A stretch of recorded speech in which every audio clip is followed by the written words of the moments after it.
everybody and welcome back to Witchfix. Today I'm looking at another movie. This one was actually quite difficult to find any information about because there are many films with this title, but it's called Cursed and it's from 2013. It's also known as The Devil Incarnate, but for my own reasons I'm going to be referring to it as Cursed, and those reasons are because that's easier to say. It's a certificate 15, it's sort of roughly an hour and 40-ish minutes long, and I'm going to trigger warn for rape, suicide, abuse and miscarriage. All of these things are kind of vague in scenes. There are some implications, some discussion, but no actual graphic scenes. So go into it forewarned if you do decide to watch the full film. Now, I had high hopes for this one. There were some things for and some things against. Mainly, nothing on the back of it really said to me, this is going to have a witch in it. And I'm just going to read you the description on the back of the box. The box says thusly: Trevor and Holly are newlyweds enjoying their honeymoon. On a visit to a tarot reader, Holly is told she is pregnant and that her unborn baby is in great danger. When they return home, they discover she actually is pregnant, but something is very wrong with her. Determined to understand Holly's violent behaviour, they discover secrets about her dark past and a curse that could endanger not just the baby, but their own lives. So it was basically just the mention of a curse that led me to believe that there might be witchcraft in this movie, because someone must have created that curse. Maybe that person was a witch, I don't know. So I went into this one not even knowing if it would be podcastable. And also, it has a cardboard slipcover, which, as we all know, worries me instantly. But when I booted up the DVD, it did show some trailers with films with recognisable actors in, like Samuel L. Jackson, so I was pretty pleased. Those trailers did decline dramatically in quality as they went on. I think there were about 5 in total. But some of them had actors in it that I recognised, so high hopes. Now the film starts and immediately put all my doubts to rest, because over the opening credits we get a story, and this is a story about a woman called Alina, that she was raped and then on the verge of death when she decided to get her revenge utilising a witch's amulet. She cast a curse, which was, "By the belly of the snake may those that mean harm to me be put to death." This curse then pulled up a demon, and the demon got her revenge for her and then came to demand her child. She was apparently no longer dying at this point. It never really covers how she got better, but I'm assuming maybe also the curse. But she decided to hide her child and to not give it up to the demon as payment, and so her family were cursed with infertility. But when her son grew up and wanted a child, he contacted the demon via the amulet and asked it to lift the curse. And the demon agreed to do this, which is very understanding of it, if he cut the baby from an expectant mother to appease it. And then it says that he continued to do this for generations, which confused me, because did he live for generations and keep having kids? Or was it his family who continued to do this for generations? Like every time they wanted a kid, they had to sacrifice one first? It doesn't really matter, because after this opening bit, the movie forgets about this almost entirely and proceeds to tell basically a different story. But this opening part was quite promising, and I was looking forward to some witchy involvement, some lore being reflected in the story, and for the majority of the film I was quite engaged, waiting for the final explanation, all of the information about these characters to come out and how they were connected to this story. Unfortunately, I was left waiting and unfulfilled by the ending of the movie, but we'll get to that in due course. We then get the true first scene of the movie, where a young kid who looks to be about 10 to 12, who has no hair, is being interviewed in an interrogation room. There is a camcorder as evidence, and the kid is asked what is on it, and replies it's Holly and Trevor when they were happy. We then get into the camera and see that it is Holly and Trevor filming the beginning of their honeymoon. It is at this point that I realised this was a found footage horror movie, my least favourite kind. So that's kind of annoying. Gratifyingly, the film forgets that it's found footage for large portions and just goes back to being a normal movie. So if you hate found footage as much as I do, then hopefully you'll be able to get past it. We see that Holly and Trevor are on honeymoon in Florida, which is their first mistake, and that Holly seems to be really into the idea of getting a tarot reading. They collect some brochures, they go around places. They've brought their dog Rusty with them, which just seems a weird choice for a honeymoon, because they must be leaving him in the car, like, alone quite a lot. And my understanding is Florida is quite hot. But I'm just going to let that go. They eventually locate someone who does seem to do psychic readings, but she is useless. She doesn't do tarot, she instead does a palm reading, and after Trevor and Holly have introduced themselves as being on their honeymoon, she deduces from the palm reading that they are newlyweds. So they leave unfulfilled. Trevor is a massive skeptic about all things psychic, etc. And also kind of a twat about it, because he keeps going on about, oh, my wife is crazy. This is so crazy, when they're trying to find someone to do a tarot reading. They then bump into a homeless man who's just chilling outside, who says that they need to visit Vajestica, which sounds like some sort of brand of rose quartz yoni wands, but they need to visit there, and that the spirit will guide her there, the spirit of the trees and of the earth and various other things. So logically they go to a mermaid show. This is one of those shows where there's like women in fake tails that swim around and they breathe air from like hidden tubes and stuff. Holly seems to go into a sort of trance while watching this. And then later they're in the car and she insists that she's following the spirit, just driving wherever, while Trevor talks about how crazy this is. They continue to follow the spirit until the car breaks down, at which point Holly assumes that they have arrived at their destination. She gets out and sees a creepy old lady by a creepy house, goes up to the creepy old lady. The woman knows Holly's name and invites her inside for a free reading, which I do not trust, so for once I'm with Trevor.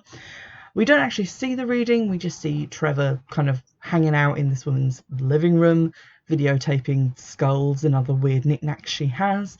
And he also picks up a necklace, which seems to have the symbol, which is on the back of the DVD box, and was also in the opening scenes as being the amulet. We hear Holly screaming, and she busts out of the room, pursued by the old woman who is speaking in tongues. They escape to the car, and Trevor demands to know what's going on, but Holly's still freaking out, though for some reason he has allowed her to drive in this condition.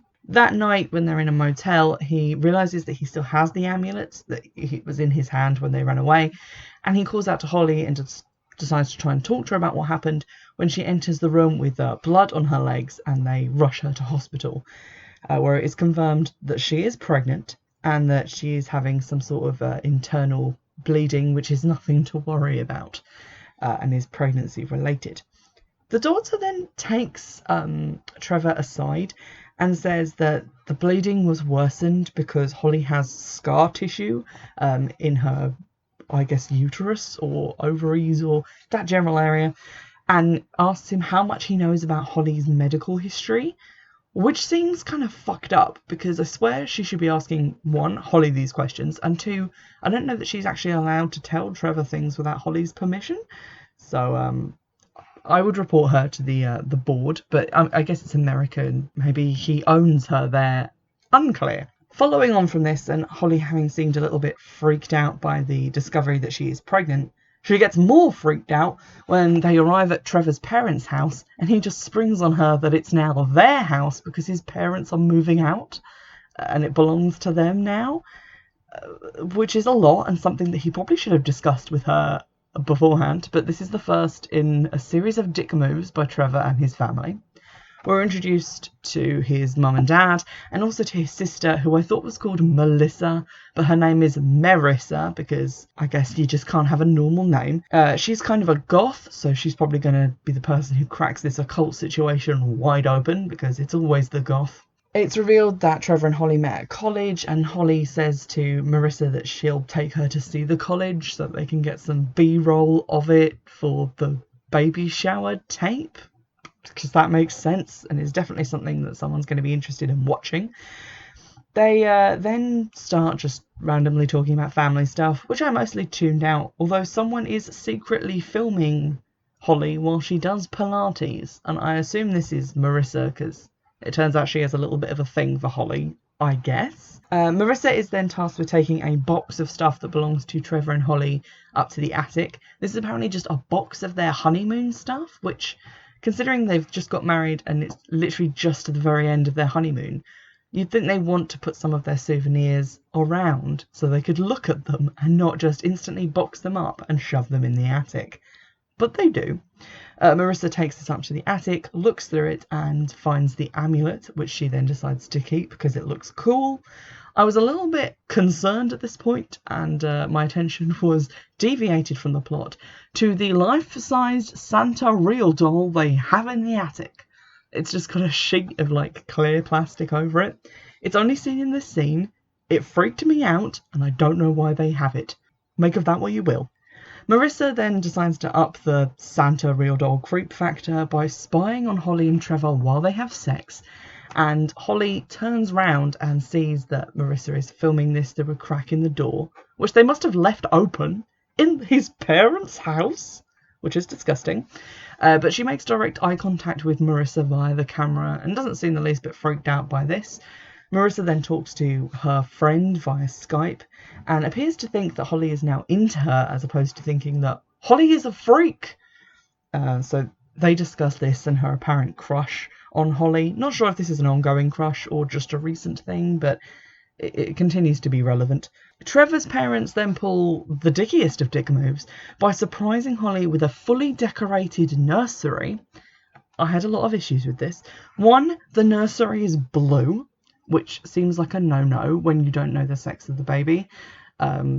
People might not want to have a blue nursery. They might not want the pressure that you're assuming they're going to give you a grandson. All kinds of fucked up. They've also put a massive crucifix on the wall, which seems very presumptuous. And also, they didn't involve her in any of the choices, which is, again, really inconsiderate. And she's just been, like, hospitalised because she had bleeding, which was apparently no big deal, but it was definitely a lot of blood. So it seems really premature to be, like, fully decorating a nursery for her and throwing a baby shower when you don't even know, like, give her some time. She might miscarry. This could be horrible. So I was not impressed by this move and kind of started taking the side of Holly in everything that followed. Holly then declines to attend a family dinner, which I'm right there with you, Holly. Who wants to hang out with these people? And Trevor's mum sarcastically attributes this to Holly having had too much wine, because Holly was earlier drinking a small glass of red wine, which she is allowed to do even though she's pregnant. So they all go out for dinner, and we see Holly kind of walking around the nursery. She's earlier snapped a little bit about there being a closet in there full of junk, which they said they were going to clear out. And she goes to the closet and looks into it and then just kind of looks around the room. But when the family return from dinner, it's to find Holly screaming and tearing the nursery apart with her bare hands, which she has made a lot of headway on. She is then subdued by Trevor while she says that he did this. We don't know what that means. And Marissa then goes and films the nursery wreckage the next day and is caught by Holly, who asks her to only film the happy stuff for the baby, and then records a message for the baby saying that whatever happens, it will be loved and taken care of, which is very sweet, but also very foreshadowing. It's then the time of the baby shower, and for most of the shots that Marissa is filming, Holly is noticeably absent. We do find out that Trevor's parents are going away to the Florida Keys soon on holiday, so they're going to be departing post-haste, which I guess is when things will start to ramp up on the old evil occult front. We also get introduced to a lady called Maggie, who is the only member of Holly's family to be at the shower, who was not invited but saw that it was on Facebook and came. She says that the family is quite elusive and also that Holly's parents are dead, which is some backstory there. This woman has also bought a present for Holly and then later sort of accosts her with it. Holly is not pleased to see Maggie, and Maggie just says, like, oh, you were always a sweet kid even though your childhood was bad. Meanwhile, or perhaps earlier, it's unclear, but Marissa has caught Holly touching up her dad. sort of making a grab for his crotch, and she goes to tell Trevor about it. Trevor flatly does not believe her, but they are interrupted in this discussion by Holly going apeshit on Maggie and throwing something smashable at her as she runs from the party, which turns out to be a china doll. In the aftermath of this, we see Holly is still obsessed with that fucking closet. She just likes to stand there. She opens it very warily as if afraid something will be in there, and then closes it again, seeming worried. The parents then depart on vacation, with the dad practically dragging the mum down the steps to the car in silence. No dialogue is spoken, there is no music, it's just silent. And after that has happened, Marissa calls her friend to discuss the events of the baby shower, and she is fixing the doll which got broken. The friend then asks about Holly's maiden name and where she grew up, and basic information that will probably help her to Google something which will bring about the climax of the film. But Marissa doesn't know any of this information, so we're going to have to wait for her to find that out. At this point I was intrigued. It seemed like maybe Holly was in some way connected to this witch myth, that it was her family that had this terrible secret, and maybe she was afraid that they would find out that she had sacrificed someone else's baby, or that a demon was going to come and take her baby. We will see, as I describe the events of the third act of the movie, that very little of this gets resolved or explained, which is a shame, because up until this point the film had me. I was having quite a good time. Marissa then prowls the house with a camera and hears very strange Christian music coming from the bathroom, and finds that Holly is in the bath, obviously naked, and smoking. After a little bit of a chit-chat and some intense looks, Holly gives Marissa a cigarette, and then they kiss, after which Holly starts speaking in tongues, which freaks Marissa out, so Marissa runs away. To be honest, even without all the occult shit going on, just this kitchen sink drama would keep me interested, because, to be honest, I don't like Trevor, and I kind of liked the fact that his wife was cheating on him with his goth sister. But anywho, the next day, apparently forgetting the kiss, the speaking in tongues, all of that mess, Holly and Marissa go to the college where she and Trevor met, and Marissa does bring up the weird shit that's been happening, and Holly attributes this to hormones, which just is not going to fly. Marissa then asks her maiden name and where she grew up. Holly is quite evasive, but says that she was in a lot of foster homes, and then Marissa shows her the doll, which she has fixed. By fixed I mean turned into a china doll patchwork, which is terrifying. Holly then starts to freak out and says stuff like she knows, and then we get cut to, I guess, later that day, where Trevor confronts Marissa about her supposedly grabbing the wheel of the car while they were on the highway and nearly causing an accident, to which Marissa responds that after she showed her the doll, Holly started driving crazy fast and being weird and saying she knows, she knew I was pregnant before everyone else knew I was pregnant, clearly referring to the psychic lady from the beginning of the movie. We then just get a little flashback to the events I've just described, which makes me wonder why they were showed out of order. But the doll ends up being thrown from the car and run over by a different car. So I guess it's not getting put back together this time, and at this point the doll ceases to be relevant. Marissa's friend then calls again, and Marissa is able to tell her that Holly's last name was Addison. And then they talk about the foster home thing a bit. The friend Googles around, and Marissa tries to remember some of what the chanting was, ending up on a word that sounds like copy or copies. With this bare bones of information, they are somehow able to find out that what she was actually saying was Koki Pedera, which means lost children, apparently in some language that I'm not informed as to what it was, but I think the Wikipedia page said Bulgarian. And on that Wikipedia page is the amulet symbol. Now, usually when this happens in films, you get little pull-out quotes that are slightly larger in text, or one of the characters will say aloud whatever pertinent information we're meant to get from this. This does not happen. It's all just text of the same size. There's a lot of it. Even though I rewound and paused it a couple of times, I wasn't able to really determine what information we were meant to get from the page, aside from the fact that it appeared to tell the story that we had over the credits at the beginning. It was unclear what lost children had to do with any of this, or how the lost children were meant to be symbolised by this symbol on the amulet, which was meant to be the witch's amulet. And where did we even get this witch's amulet from anyway? Who was the original witch? This, again, never gets explained, and we remain kind of mired in confusion as to what Marissa actually knows.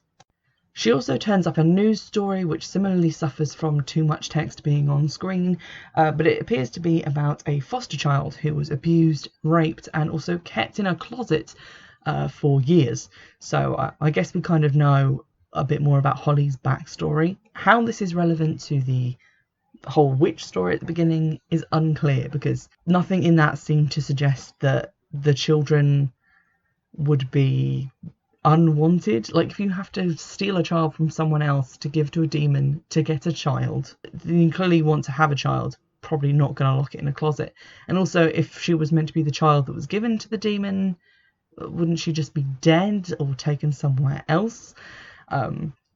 But this is sort of where the film gives up trying to relate back to that original story and seems to forget about it altogether. Marissa then takes what she knows to Trevor, who is his usual dickish self, and dismisses everything that she has said. Then, in the middle of the night, Rusty the dog, poor Rusty, starts to bark, which wakes up Marissa. She follows a trail of blood on the floor, which is not like a trail of blood drops. It's like a literal swath of blood, like someone dipped a broom in it and then went from room to room just painting a stripe.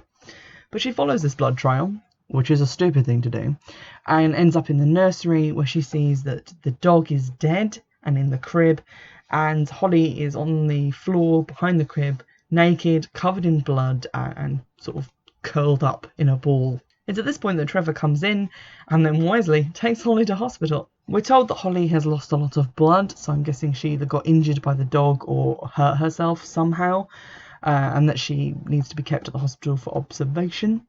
Trevor then tries to convince Marissa not to go to the place where they got the amulet from, to return it because it's too dangerous, but she says they have to do it. And then after Trevor notices the symbol seemingly in scar tissue on Holly, which makes me wonder how he never noticed that before, because it definitely looks like older scars and not recently cut on her, he agrees to make this sort of pilgrimage to return the necklace. I don't know why they think this will help, because the story is not about a cursed necklace. It's about a curse on a family line, but whatever. They return to Cassadaga Spiritualist Camp, according to the sign they pass, but the entire house is gone, which is a trick if you can do it. They then go to a diner to have breakfast, because this is an American film, and yet Marissa still has blood on her face, and Trevor is still wearing a white t-shirt soaked in blood, and no one questions this, which is very weird. Trevor then notices that the homeless guy they met before is in the diner as well, which is really fortunate. Happenstance. They talk to him, and although initially he is evasive, upon seeing the amulet and hearing they want to return it, he agrees to take them to the old woman. They drive out to a location that you don't really see that clearly, because we and the camera remain in the car. Trevor has a bit of a freak out about how they are going to die and that coming out here was nonsense, bloody bloody blah. But then the homeless guy gets back in the car with what looks like a cage made of chicken wire, which I think contained a live chicken, because we see one in a scene, a couple of scenes from now. I don't know why they had to drive all the way out here to get a live chicken, or if they even return the amulet, because we don't see the old woman again. Big gaping hole in the plot here, but whatever. They then go to the hospital, bodily carry Holly away from the hospital to, I guess, the house, where the homeless guy, who appears to now have magic powers, performs some sort of exorcism which involves a live snake, a live chicken, a lot of candles, and some chanting. Holly doesn't seem to take to this very well. She starts chanting back, which is always a power move mid-exorcism. And then we sort of see maybe the exorcism is a success, because she seems to give up. We then get an abrupt cut to the next morning, and I was ready for the film to start making sense now. It does not. We see Trevor and Marissa rush Holly to the car, because apparently, even though she did not look in the least bit at term pregnant in any of the previous scenes, she's now giving birth. They go to the hospital. She is in the birthing suite with a bunch of midwives. The baby is born. Then for some reason the old woman just appears in the room, kills everybody, apparently including Holly, Trevor and the rest of them, and then takes the baby. And then the movie ends. I have a couple of questions following the end of the movie. Mainly, what the fuck? And why? It seems like we had a pretty good lead-in. There was some background lore, this curse, this witch. It made it seem like someone was going to try and come and take her baby in order to exchange it for a baby of their own. But then with all the mystery about Holly's family and where she'd come from, it made me think maybe she was from the witch's line herself, which confused things even more. In the end, it's not really clear what role Holly and her baby have in the story, whether she is the pregnant witch of the story or whether she is the victim whose baby is going to be stolen. I feel like if her baby is just going to be stolen, and if the old lady is in fact the witch who's going to steal it, why would she warn her at the beginning of the film? That makes no sense. Why was Holly freaking out all the time, or was that connected to her past abuse and sort of a red herring? The film doesn't really explain any of this behaviour, any of the plot we've just watched. The film just ends with no resolution, no explanation, and doesn't really make any effort to relate the lore that we were given at the beginning with any of the events of the movie, aside from the fact that the lost children are somehow connected to the chant that Holly was saying. That's literally the only connection we're given. It's quite an unrewarding film to have watched. I will say that there are some great ideas there. The acting was okay. I was just really disappointed that having started off strong and having built like quite a tense atmosphere, the film spent the last 20 minutes of its runtime confusedly casting about for resolution, which never came. I can't really recommend this one. Maybe you'll get more out of it than I did. Maybe on second viewing I would understand it more. But I feel like there's nothing further there to understand because the two storylines don't really seem to match up. Nothing comes of either of them, which is quite disappointing. Also, why did we have to sit through that whole exorcism scene if in the scene directly after that, everyone gets murdered anyway? That's sort of everything that I hate about found footage horror. It's just like, oh well, everyone dies, so there was no point in the movie happening. I am, however, going to watch a couple of other films, so we'll see if any of them are better than this one. I hope they are. I hope they finish stronger. If you've seen this film and would like to offer your opinion on it, or have another film idea that you'd like me to have a look at, then please do get in touch. You can do so with all of the information in the description for this episode. And please don't forget to check out the Amazon wishlist. It's a great way to support the podcast by providing new things for me to review, even though my shelf is a little bit full at the moment, but don't you worry, I'll make room. And in the meantime, I'll see you in the next one.